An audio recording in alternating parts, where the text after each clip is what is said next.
राधे राधे महाराज जी। महाराज जी, ये तंत्र मंत्र कुछ लोगों के ऊपर लोग कर देते हैं, क्या ये ऐसा सच में होता है ऐसा कुछ? वैसे ऐसे विधान हैं जो तांत्रिक हैं, जो मंत्रों के ज्ञाता हैं। इसमें मारण है, वशीकरण है, उच्चाटन है, ये इसके विधान हैं। लेकिन ये उन्हीं के ऊपर काम करते हैं जो भगवान का भजन नहीं करते।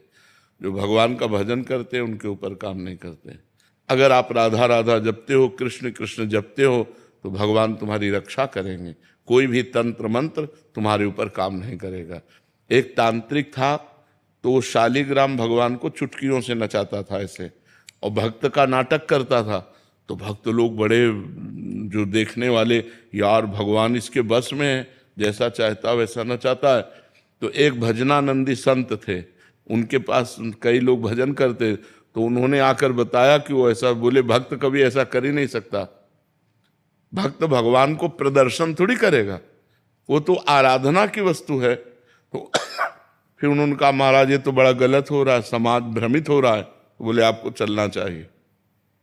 वो गए और खड़े हो गए और दिखा भाई, वो चुटकी बजावे कुछ नहीं। जब 100 का स्वभाव शेर हो जाता है ना, तो फिर कुछ नहीं चलता। और उनके पास भजन था और ये मंत्र का तांत्रिक था।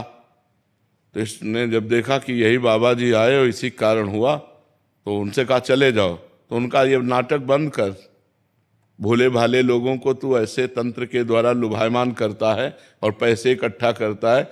अब सारे समाज में उसकी बेइज्जती हुई, तो उसने शाम के अनुष्ठान किया मारण का। मारण का प्रयोग किया, वो खप्पर में आग की तरह जलती हुई उन महात्मा की तरफ बढ़ी, लेकिन उनकी देहरी की परिक्रमा करके बस खड़ी रही। कृत्या भी कहते हैं शास्त्रीय भाषा में, कृत्या, मारण, ऐसे नामों से उच्चारण किया जाता है।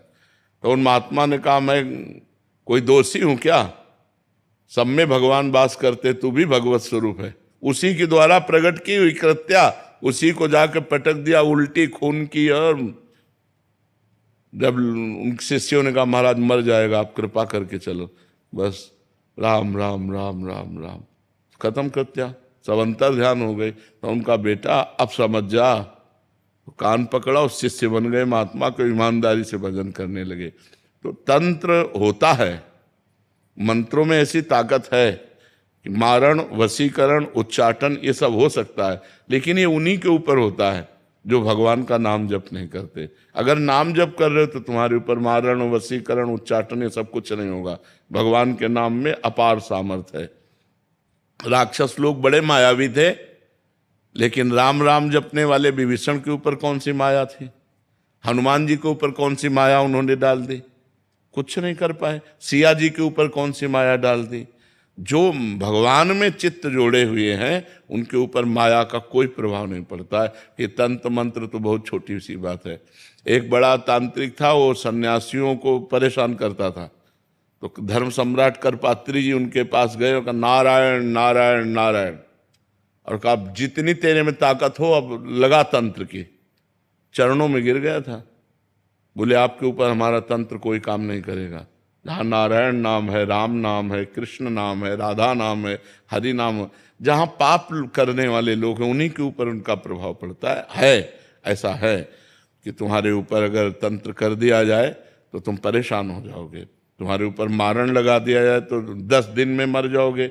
अगर 1 दिन का लगा तो 1 दिन में मर जाओगे, 1 महीने का लगा तो 1 महीने में मर जाओगे। ऐसे हैं, मंत्रों का प्रभाव है। पर वो अच्छे से अनुष्ठान करेगा तब आपके ऊपर प्रभाव पड़ेगा। महाराज जी, जिनके ऊपर ऐसा हो गया है, उनके परिवार वालों को लगता है कि इसके ऊपर हो गया, तो अब वो क्या करें? भगवान का नाम कीर्तन घर में करवावें और भगवान की कथा, भगवान का नाम जप करें, सब ठीक हो जाएगा। को अलग से संकल्प करना पड़ेगा या ऐसे ही हो जाएगा? ऐसे ही शुरू कर दे। ऐसे 1 घंटा नाम कीर्तन करवावे, नाम जप करे, भगवान की कथा, भगवान शालिग्राम विराजमान कर ले। घर में नाम कीर्तन जिसमें होता है, नाम संकीर्तनम यस्य सर्व पाप प्रणाशनम, 1 घंटा नाम कीर्तन करे, कोई भी अमंगल नहीं हो सकता। महाराज जी, अभी एक कोई जने आए थे, वो कह रहे थे कि इन पे ऐसा हो गया, तो हमने यही उपदेश दिया कि ये नाम, कह रहे कि नाम इनसे होता नहीं है नाम जप, और एक नाम सुनते हैं तो फिर बहुत विकल हो जाते हैं ये, मतलब जिन पे ऐसा हुआ है महाराज जी, हाँ। वो सुनना भी नहीं चाहते जिसके ऊपर नहीं तो फिर यही तो दुर्गति है, यही तो दुर्गति है तो मतलब उनको बिठा के ऐसा हाँ, बिठा के जबरदस्ती सुनाना चाहिए, वो निश्चित खत्म क्योंकि हो। उनको कह रहा है कि इनको कष्ट होता है कि जब नाम हाँ, कष्ट होगा, क्योंकि वो मंत्र का प्रभाव है इसलिए उसके ऊपर है। नहीं तो नाम जप से भूत प्रेत उतर जाए, सब सब सब ठीक हो जाए। नाम जप में बड़ी सामर्थ्य है, बड़ी सामर्थ्य है। एक बार हम एमसी में थे तो एक को भूत आया, तो वहां लाए, तो हम कोई झाड़ना फूकना तो जानते नहीं, हम नाम जपना शुरू किया और चीखने लगा। हाँ महाराज जी वो कह रहे थे कि और अब कहा इनसे दूर ले चलो, इनसे दूर ले चलो। हमको बैठल अब थोड़ी देर बैठा रहा, बोला हम जा रहे हैं। हम कहाँ जाओ? और ठाकुर जी को भोग लगा के जब जल चरणामृत और जल उनको दिया तो खत्म हो गया, चले। और ये अपवित्र आत्माएं होती हैं, अपवित्र जगह प्रवेश करती। पवित्र हम स्मशान में घूमे, कभी हमें भूत प्रेत कहीं कुछ नहीं। गंगा किनारे 20 साल रहे, गंगे किनारे ही रहे, कभी कोई ऐसा नहीं। तो नाम जप करो भगवान के नाम में, बड़ी भूत पिशाच निकट नहीं आवे। और बहुत सिद्ध है, गोस्वामी जी ने सिद्ध अवस्था में, तुलसीदास जी ने यह लिखा, हनुमान चालीसा। भूत पिशाच निकट नहीं आवे, महावीर जब नाम नासय रोग, हरे सब पीरा, जप निरंतर हनुमत। हाँ, जपत निरंतर हनुमत। हाँ, ये बात समझ लेंगे। महाराज जी, ज्योतिषी में विश्वास करना चाहिए कि? ज्योतिष शास्त्र है। परीक्षित जी जन्म लिए थे तो जन्म से लेकर मृत्यु तक का निकाल दिया था उन्होंने, कि इनको तक्षक सर्प काटेगा, पूरा मृत्यु तक निकाल दिया था। पर ज्योतिष शास्त्र का ज्ञान हो तो ज्योतिष शास्त्र सत्य है, क्योंकि ज्योतिष शास्त्र है, कोई उसमें ऐसा नहीं। पर ज्योतिष शास्त्र का सत्य ज्ञान होना चाहिए। मतलब किसी को गलत उपदेश दे करके और उसको भयावह परिस्थिति में करके अर्थ लेने की वासना ना हो। और ज्योतिष शास्त्र का ज्ञान हो तो सही सटीक जन्म से मरण तक का हिसाब बता देगा। जन्म से मरण तक? हाँ, जन्म तक जिससे मरण तक का हिसाब बता देगा। ज्योतिष शास्त्र सत्य है, इसमें कोई संशय नहीं है। पर ये सिद्ध होना चाहिए, मतलब उसको उसका परिपक्व ज्ञान होना चाहिए। ज्योतिष शास्त्र ऐसे ऐसे विचार करने वाले कि जैसे तुम्हारी भैंस खो गई और वो आपका विचार किए तो आपको बता देंगे कि आपके गांव में दक्षिण कोने में 3 घर के बाद वो बंधी हुई है, तो चले जाओ, उठा खोल लाओ। ऐसा है ज्योतिष ज्ञान। सब मतलब ऐसा नहीं, भगवान ने सब शास्त्रों की रचना की, पर उसका सम्यक ज्ञान होना चाहिए।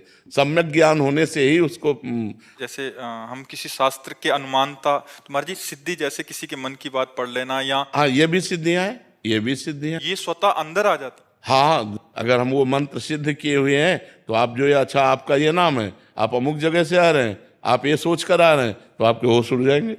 पर इन सब सिद्धियों को प्राप्त करने वाला भगवान को नहीं प्राप्त कर सकता। इसलिए कभी भगवान को प्राप्त करने वाले में आप कोई सिद्धि नहीं देखेंगे। ये सब शांत एकदम साधारण पुरुष, वो सब रिद्धि सिद्धि पेरे बहुआई, बुद्धि लोभ दिखावे भाई, होए बुद्धि जो परम सयानी, तिंतन चितई न अनहित जानी। वो अनहित कर देंगे, वो भगवत प्राप्ति नहीं होने देंगी। इसीलिए जो सिद्ध संत होते हैं वो भगवान के प्रेम में डूबते हैं, इन सिद्धियों के चक्कर में नहीं पड़ते हैं। ये सिद्धियां तो बहुत छोटे से थोड़े वजन में आ जाती हैं कि आप क्या सोच रहे हैं, आपका क्या नाम है, आप कहाँ से आए हैं, ये बहुत छोटी मोटी बातें हैं, ये कोई बड़ी बात नहीं है। इन सब बातों को तो बहुत क्रॉस करके तब आगे बढ़ा जाता है परमार्थ में। अगर इसको स्वीकार कर ले तो फिर भगवान के दर्शन और भगवान का प्रेम नहीं मिलता। तो ये जीवन भगवान के दर्शन के लिए कि तुम्हारे मन की बात जानने के लिए? अपने मन की बात जान करके तो जिंदगी बर्बाद हो रही है, औरों के मन की बात जान करके इतना बोझा कौन लोग ढोए। महाराज जी और भी सिद्धियां होती हैं? बहुत सिद्धियां होती हैं। महाराज जी आपने बताया था कि जल पे चलना। हाँ, जल को स्तंभित करके चलना, पहाड़ में भी प्रवेश कर जाना, एक ही समय में कई जगह उपस्थित हो जाना, एक ही ये बड़ी सिद्धियां हैं। एक ही समय में कई जगह उपस्थित हो जाना, बहुत दूर की बात सुन लेना, तुम्हारे मन की बात जान लेना, कहाँ कौन सा धन गड़ा है, इन सब बातों को जान लेना। तो है तो सब मायाकृत ही, परमात्मा कृत थोड़ी है। ऐसे किया और रुपए के सिक्के चांदी के गिर रहे हैं, ढेर के ढेर, ये सबने देखे सिद्धियां। ऐसे कर दिया और पूछा तुमसे कि कौन सी सुगंध चाहिए, मान लो आपने कहा केवड़ा, ऐसे कर दिया पूरा वातावरण केवड़ा का, बिना छिड़के। तुरंत दूसरे ने कहा हमको मोगरा, तो मोगरा। ऐसी सिद्धियां